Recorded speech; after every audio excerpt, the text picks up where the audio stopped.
আজকে নতুন chapter employee কস্টের আমি আগের দিন অনেকগুলো রুলস দিয়েছিলাম লেখার জন্য। তো যদি লিখিয়ে নিয়ে থাকো তাহলে ভালো, আর যদি না লিখিয়ে নিয়ে থাকো তাহলে যত তাড়াতাড়ি সম্ভব লিখে নাও, লিখে নিয়ে স্টার্ট করো। তো আমি আগের দিন সব রুলসগুলো দিয়ে দিয়েছিলাম। তো আজকে আমি টাইম রেট আর পিস রেটের অঙ্কগুলো করিয়ে দেওয়ার চেষ্টা করছি।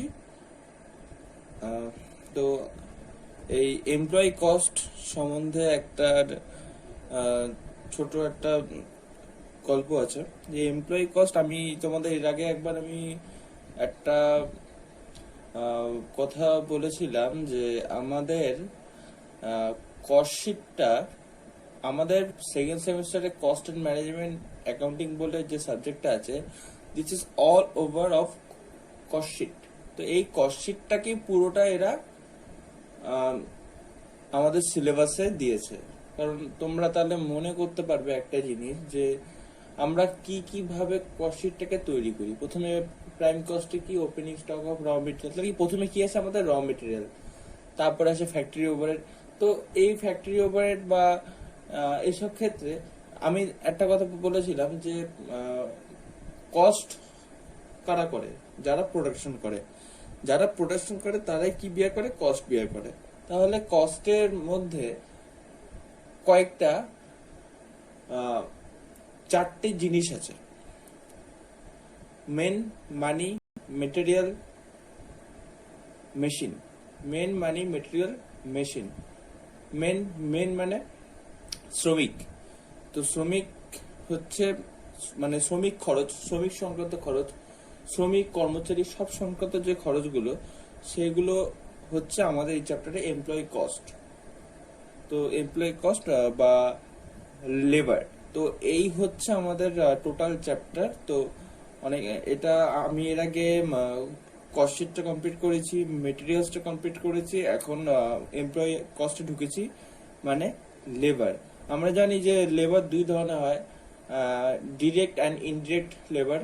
কারণ একদল হয় যারা ডিরেক্ট, ডিরেক্ট মানে some of the employee, they are directly related to production.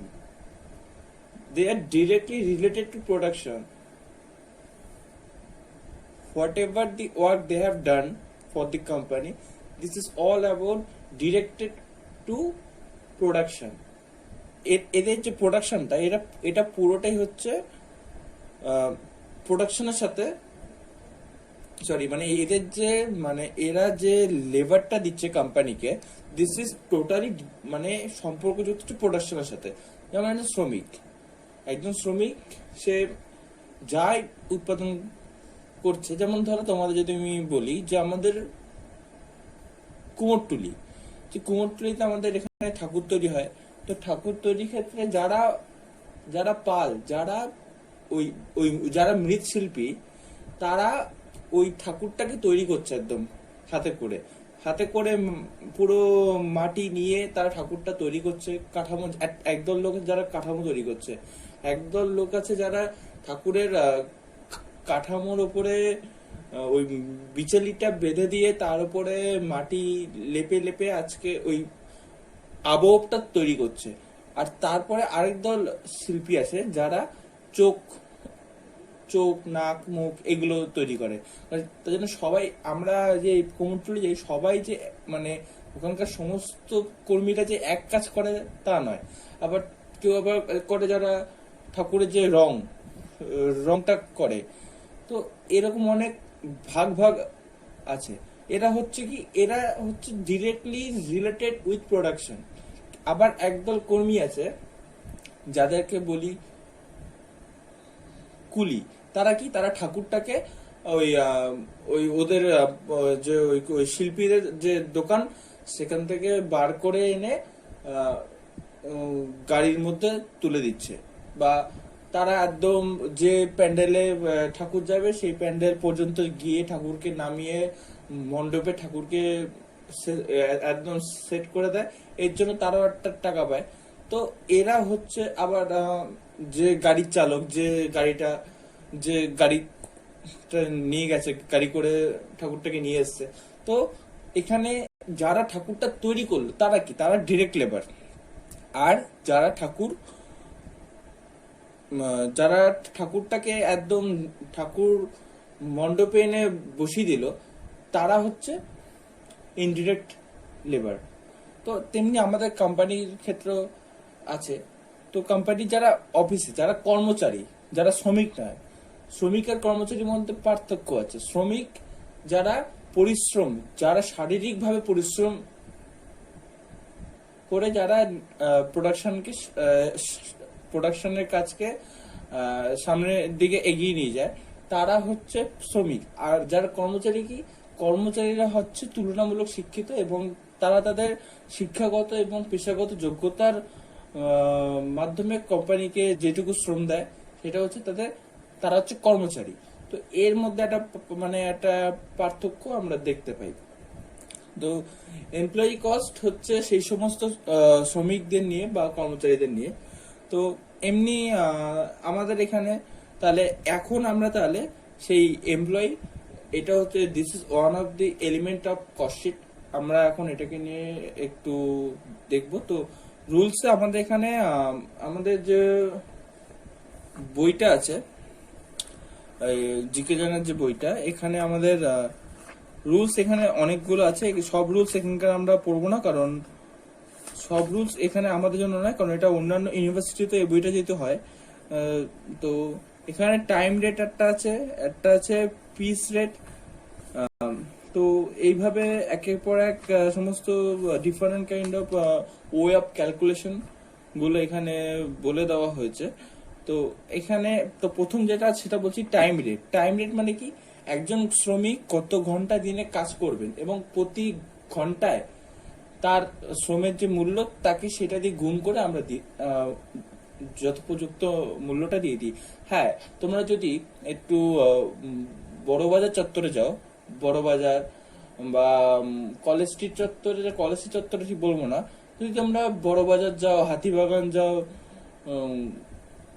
Gariahat যাও, বা বেশিরভাগ এটা বড়বাজার চত্বরের দিকেই দেখা যায়। বড়বাজার তো একটা বিশাল এরিয়া নিয়ে একটা মার্কেট, এবং হেন কিছু নেই যেটা ওখানে পাওয়া যায় না। তো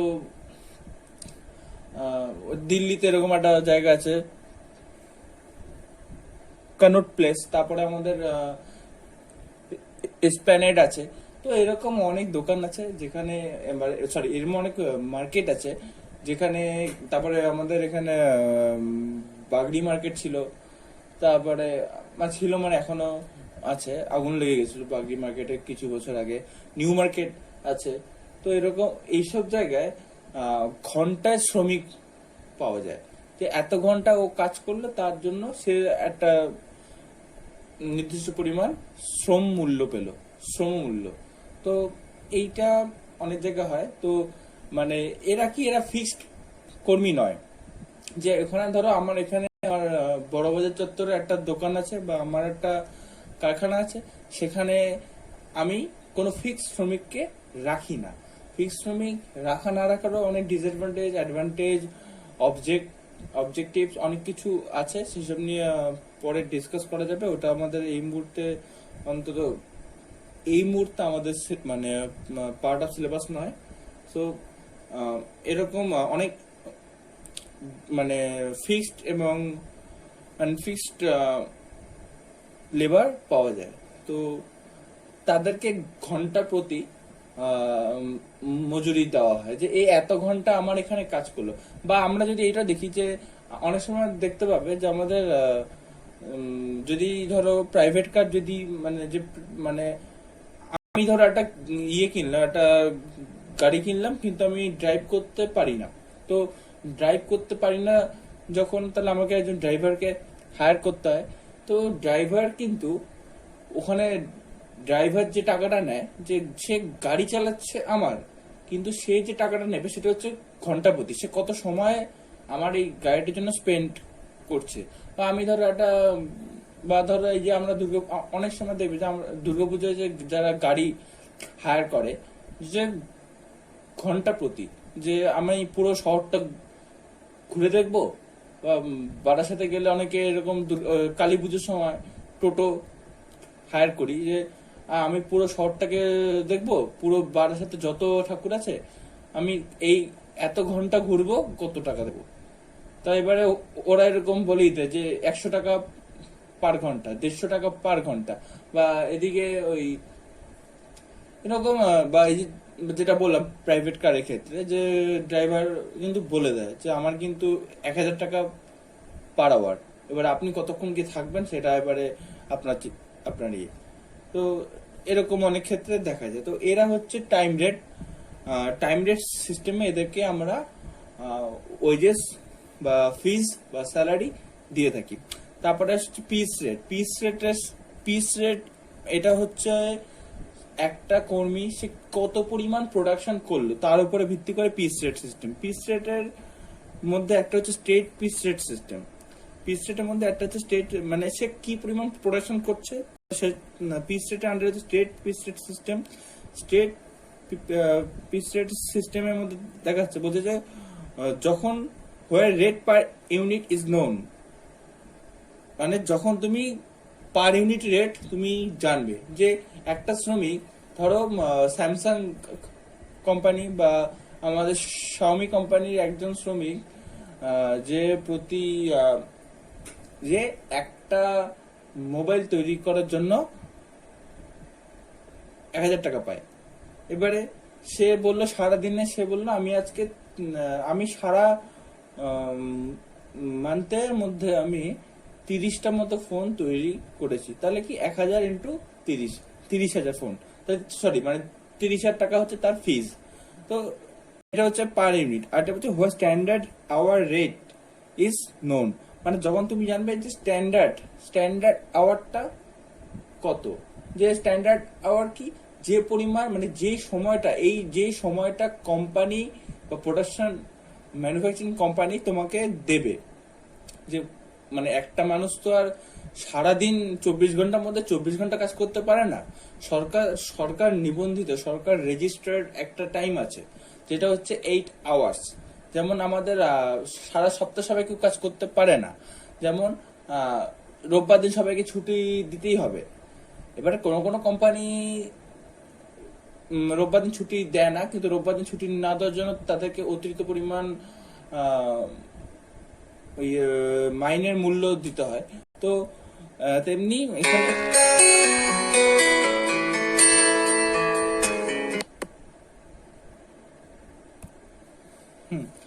তো এরকম একটা হচ্ছে স্টেট পিস রেট সিস্টেম, আর একটা হচ্ছে মানে স্ট্যান্ডার্ড আওয়ার হচ্ছে যেটা বললাম যে একজন কর্মী সে রোববার দিন কখনো কাজ করে না, রোববার দিন কোম্পানিকে ছুটি দিতেই হবে। তেমনি একজন কর্মী সে রোববার দিন যেমন কাজ করবে না, তেমনি সে 10-12 ঘন্টাও প্রতিদিন কাজ করতে পারবে না।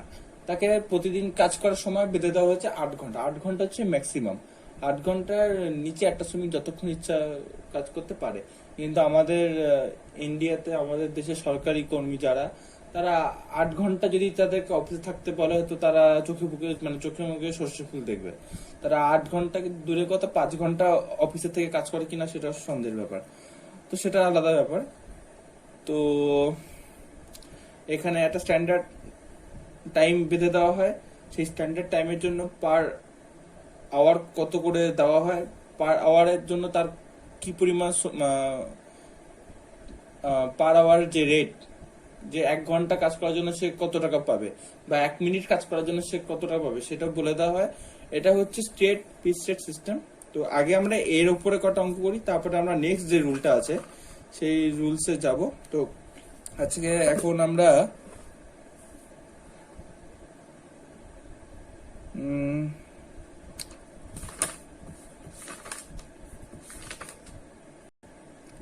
124 আমাদের বইয়ের 124 নাম্বার পেজের 1 নাম্বার অঙ্কটা যদি তোমরা দেখো, 1 নাম্বার যে অঙ্কটা 124 পেজের 1 নাম্বার অঙ্কটা,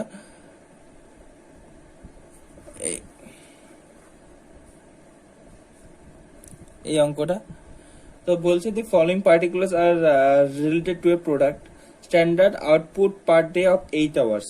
বলছে স্ট্যান্ডার্ড আউটপুট মানে কোম্পানি যে 8 আওয়ার্স মানে 8 ঘন্টায় কোম্পানি যতটুকু প্রোডাকশন করার কথা বলেছে, যে যেমন ধরো আমাদের কোম্পানি, একটা কোম্পানি আমরা অ্যাজুম করে নিই, যেমন ধরো স্বামী কোম্পানি একজন শ্রমিককে নিযুক্ত করেছে, বলেছে দেখো 8 ঘন্টায় আমাদের 50টা ফোন কিন্তু তৈরি হয়। এবারে 8 ঘন্টায় তুমি কতগুলো ফোন তৈরি করতে পারবে তার উপরে তোমার আহ, যে শ্রমিক মূল্য তা ঠিক হবে। তো এরা বলেছে standard output per day of 8 hours, যে 8 ঘন্টায় একদিনে তারা 8 ইউনিটস প্রোডাকশন করতে পারবে পারবে। আর বলেছে normal wages per day, normal wages per day হচ্ছে 12 টাকা। তো নর্মাল ওয়েজেস হচ্ছে পার ডে ₹12। আর অ্যাকচুয়াল আউটপুট বাই আহমেদ হচ্ছে যে শ্রমিক এখানে যাকে নিযুক্ত করা হচ্ছে, actual output by Ahmed in a day 10 units. তো সে 8 ঘন্টায় 8খানা ইউনিটসের বদলে 10 ইউনিট প্রোডাকশন করেছে। Calculate the earnings of Ahmed and also labour cost per unit under the following methods, time rate and piece rate. আচ্ছা, টাইম রেট পিস রেট দুটো সিস্টেমই অঙ্কটা করতে বলেছে। তো তোমরা এই বইটা খুলে অঙ্কটা সামনে খুলে রেখে বা অঙ্কটা পড়ে তারপরে আমি যেভাবে এটা ভিডিওতে করে দিচ্ছি অঙ্কটা সেইভাবেই করতে থাকো। হুম। তো প্রথমে তাহলে করি, প্রথমে হচ্ছে টাইম রেট।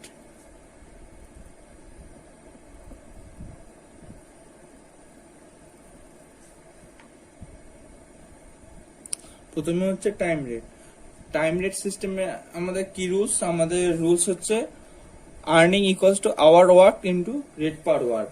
আর্নিংস হচ্ছে আমাদের ইনকাম হয়, আর্নিংস টু আওয়ার ওয়ার্ক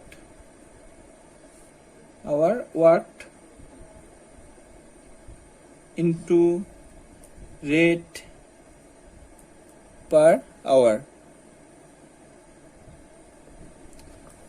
তো আর্নিংস আমাদের আওয়ার ওয়ার্ক কতটা, আমাদের ডেলি তো 8 ঘন্টায় কাজ করতে পারবে, 8 ঘন্টার বেশি তো কোনোভাবে কাজ করা সম্ভব নয়। সুতরাং তাহলে আওয়ার ওয়ার্ক হচ্ছে 8 ঘন্টা, 8 hours into rate per hour. Rate per hour কত, নর্মাল ওয়েজেস পার ডে ₹12। তো বলছে একদিনের জন্য পায় হচ্ছে ₹12।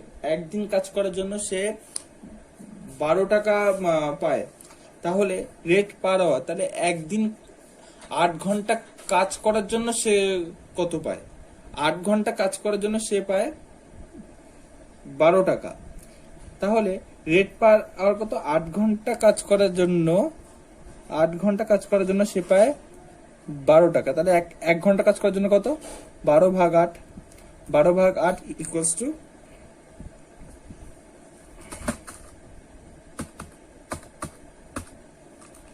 1.5। 1 ঘন্টা কাজ করার জন্য সে পায় মাত্র 1.5 টাকা। এরকম কাজ কেউ করবে না জীবনে। তাহলে অ্যান্সার হলো 12 টাকা। এটা হচ্ছে টাইম রেট।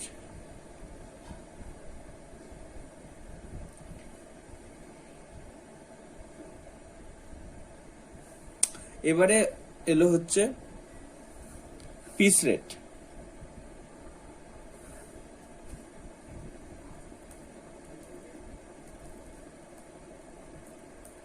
পিস রেট সিস্টেমে আমাদের একটা আছে where rate per unit is known and where standard hours of work produced rate per standard hour। তো আমাদের নাম্বার অফ ইউনিট প্রডিউস এটা তো আমরা জানি, কিন্তু পিস রেট পার ইউনিট এটা কত তা আমরা জানি না। তো চলো ঠিক আছে, আর্নিংস হচ্ছে তাহলে কি, number of units produced into piece rate per unit. Number of unit produced into piece rate per unit. Number of unit produced, তাহলে সে নাম্বার অফ ইউনিট প্রডিউস করেছে কত? 10 ইউনিটস, বইতে বলে দিয়েছে। Actual output by Ahmed in a day 10 units. Okay, কিন্তু piece rate per unit কোত্থেকে পাবো? পিস রেট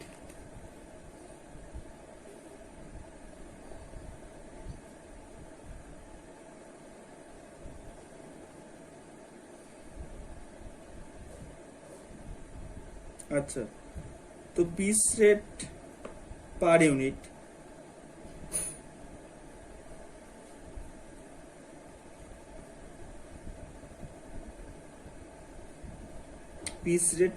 হচ্ছে যে এখানে, তাহলে নিচে আমরা ক্যালকুলেশনটা করে দেখাই।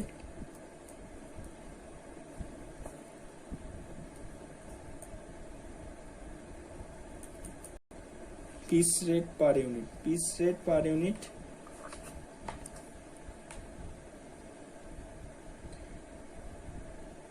যে 8 ঘন্টায় আমাদের 8খানা ইউনিট প্রডিউস হয়, তাহলে 8টা ইউনিট প্রডিউস করার জন্য সে কত টাকা পায়? 8 ঘন্টা কাজ করার জন্য সে 12 টাকা পায়, কিন্তু 8 ঘন্টা তো তাকে কাজ করতে হবে। তাহলে 8 ঘন্টা কাজ করে 8 আওয়ার্স কাজ করে, তাহলে 8 আওয়ার্স কাজ করে সে 8 ইউনিটস প্রোডাকশন করে।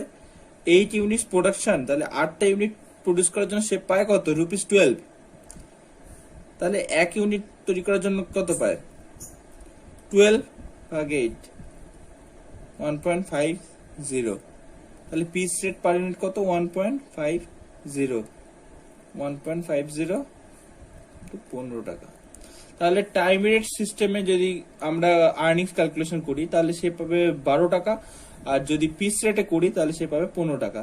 এবারে যদি মালিক পক্ষ খুব চালাক হয় তখন তারা বলবে না, আমরা টাইম রেটই তোমাকে টাকা দেবো।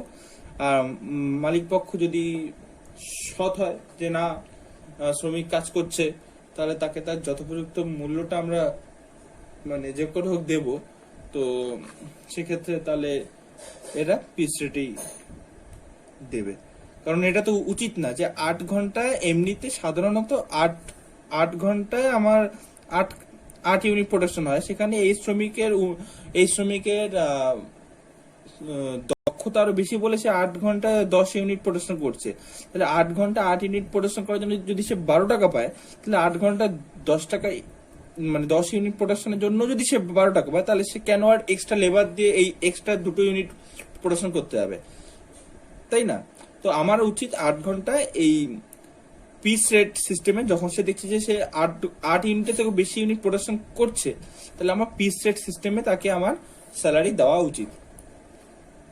এটা গেল 1 নম্বর অঙ্ক।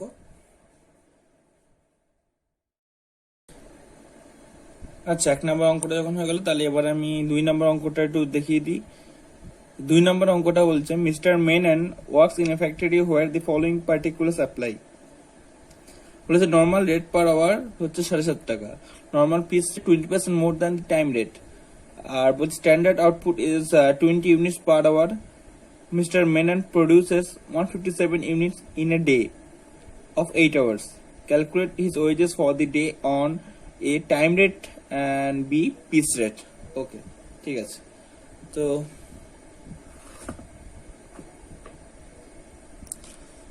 আমরা তাহলে একটু সামারাইজ করে নিই জায়গাটা, যে normal rate per hour,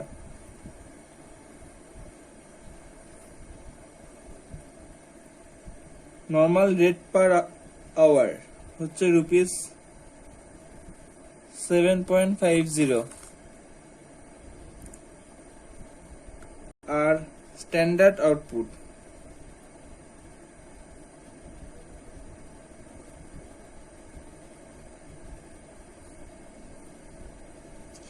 (20 units).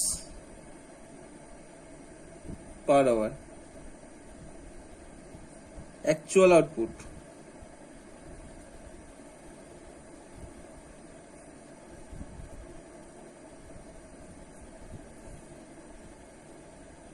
(157 units)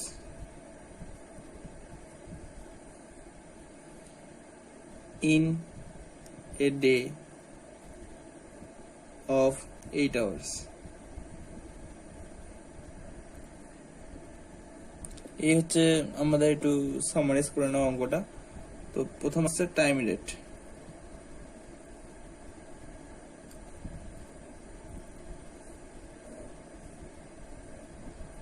time rate, তো টাইম রেটের আন্ডারে আর্নিংস এর ফর্মুলা হচ্ছে hour worked into rate per hour.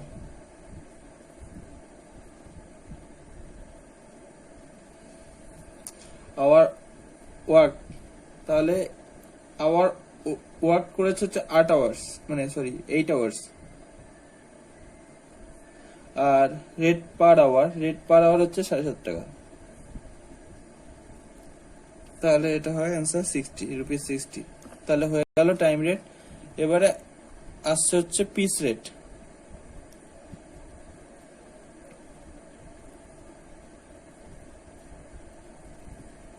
Piece rate, তো পিস রেটের আন্ডারে আমরা সূত্রটা জানি, আর্নিংস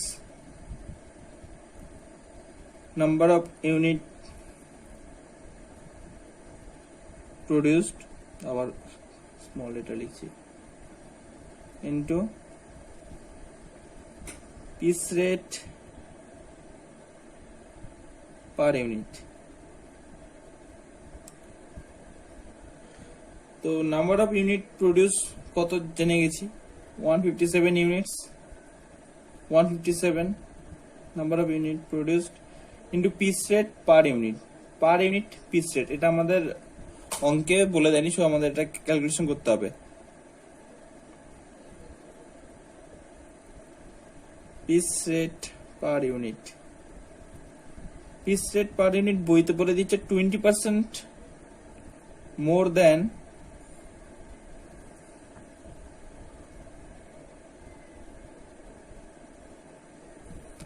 the time rate.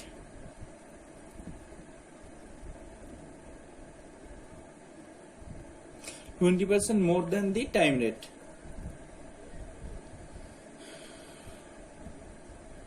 তো আমাদের এখানে তাহলে জানতে হবে যে এখানে তাহলে টাইম রেটটা কত আছে।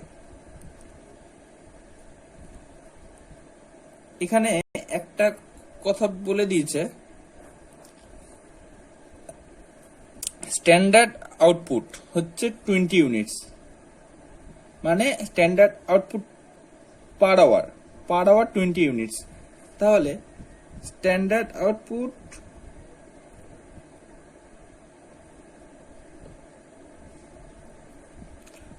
পার আওয়ার 20 ইউনিটস।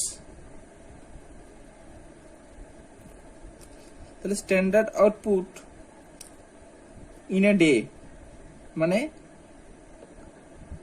8 ঘন্টায় কত হচ্ছে, তাহলে 20 ইউনিট ইন্টু 8 মানে 160 unit.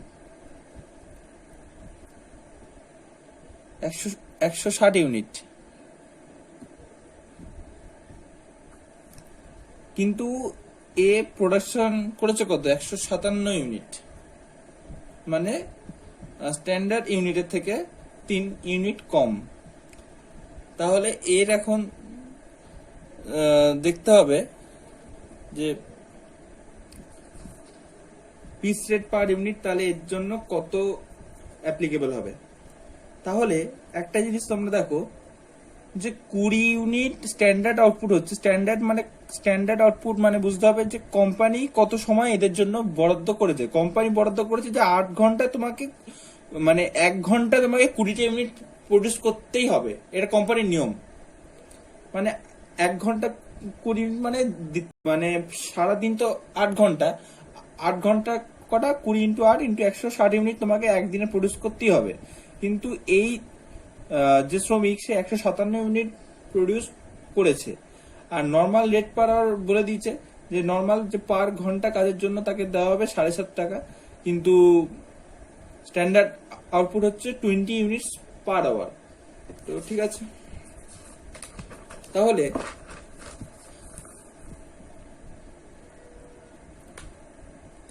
Standard rate per unit কত? স্ট্যান্ডার্ড রেট পার ইউনিট কত? স্ট্যান্ডার্ড আউটপুট হচ্ছে 20 ইউনিটস আর নর্মাল রেট পার হচ্ছে 7.5 টাকা। তাহলে 20 ইউনিটের জন্য, তাহলে 20 ইউনিট প্রোডাকশন করে 1 ঘন্টায়, 1 ঘন্টায় এটা প্রোডাকশন হয়। তাহলে 20 ইউনিট 1 ঘন্টার জন্য সে পায় 7.5 টাকা। তাহলে কি 20 ইউনিট প্রোডাকশনের জন্য সে পায় কত? 7.5 টাকা।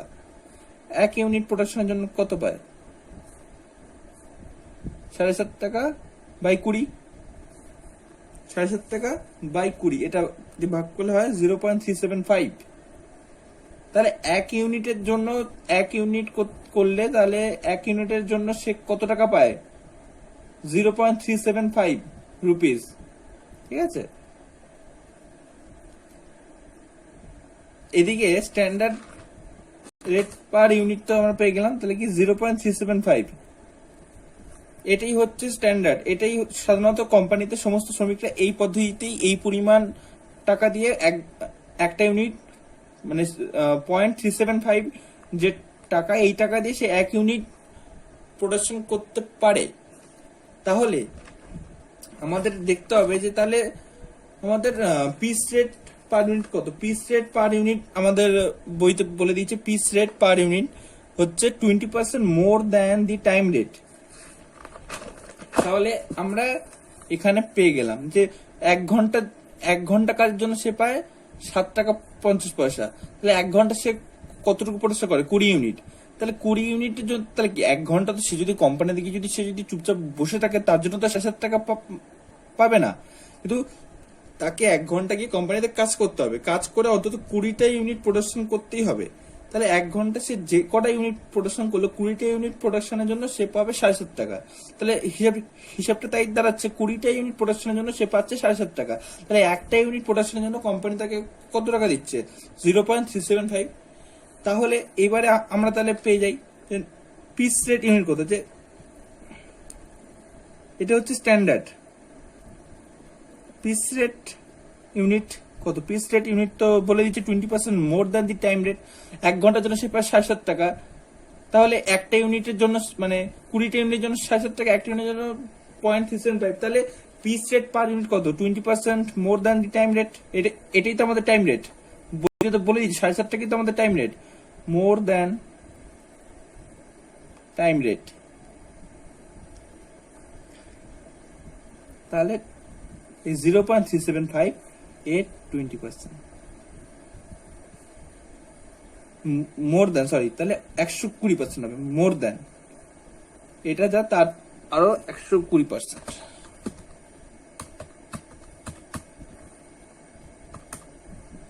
তার 120% 0.45। এই হচ্ছে তাহলে পিস রেট পার ইউনিট। এটা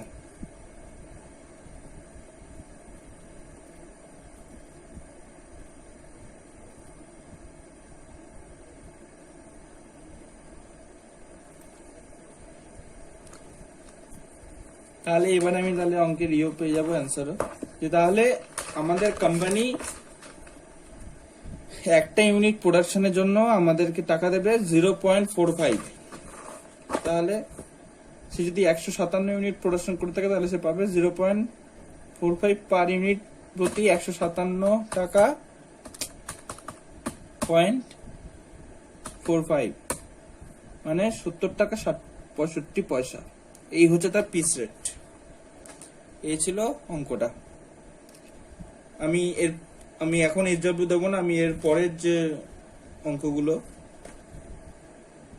এর পরের যে রুলসটা সেটা আবার শিখিয়ে তারপরে আমি আবার কিছু অঙ্ক করিয়ে এইভাবে অঙ্কে একটা পর একটা এসডব্লিউ তারপরে আস্তে আস্তে দিতে থাকবো, তোমরা অঙ্কগুলো করতে থাকো। কারণ এটা হয়তো শুনছো, তার আমি যেটা শুনলাম একটা খবর যে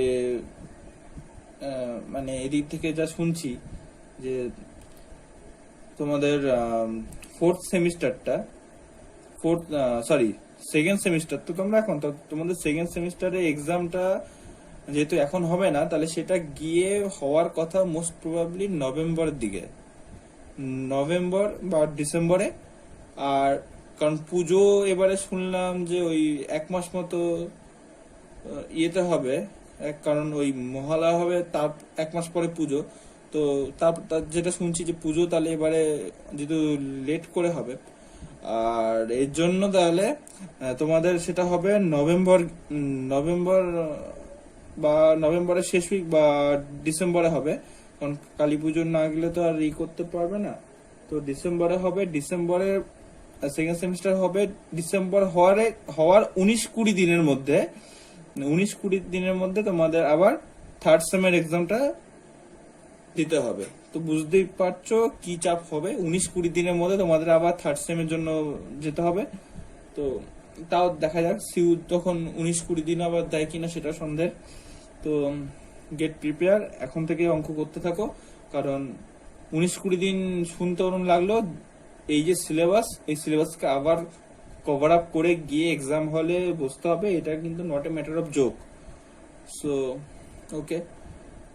তো আর উল্টে আর এমনিতেও ধরো তোমাদের এক্সাম একটু ইয়েতে হয় অনেক সময়, যে জানুয়ারি শেষে গিয়ে ফেব্রুয়ারি শুরুতে এরকম সময়, কিন্তু এবার শুনলাম এক্সাম নাকি আবার এগিয়েও আসতে পারে, কারণ পরবর্তী যে সেমগুলো সেগুলোর তাহলে পিছিয়ে যাবে। তাহলে আমাদের মানে সে মতো যদি দেখতে হয়, তাহলে তোমরা গ্রাজুয়েশন করতে পুরোপুরি 3 বছর না হলেও আরো একটু বেশি সময় তোমাদেরকে হয়তো কলেজে স্পেন্ড করতে হতে পারে। যেন সেটা না করতে হয়, এর জন্য তারা এক্সামকে একটু এগিয়ে আনতে পারে। তো সেটা খেয়াল রেখে এগোতে হবে। আর কি বলবো, অঙ্ক করতে থাকো। এখন হয়তো বসে ভাবছো যে না ডিসেম্বরে এক্সাম, কিন্তু ডিসেম্বরের এক্সামটা কিছুই না। তার আগে যে এরপরেই আমাকে কিছুদিন আর মাস 2-3-এর মধ্যে আমাকে আবার অ্যাকাউন্টেন্সি স্টার্ট করে দিতে হবে। তো এটাই বলার ছিল। আর থিওরিও তো সাজেস্ট করতে পারছি না। থিওরি যারা বই কিনেছো তারা পড়তে থাকো। এরপরে লকডাউন উঠলে সঙ্গে সঙ্গে আমরা পড়া স্টার্ট করে দিতে পারবো কিনা সেটাও সন্দেহ। আদৌ লকডাউন কবে উঠবে সেটাও আমরা এখনো কেউ জেনে উঠতে পারিনি। তো এইভাবে ক্লাস করতে থাকছি। আমরা যেখানে পড়ছি আমাদের স্যাররা এইভাবে আমাদেরকে ক্লাস দিচ্ছে রোজ। ঠিক আছে।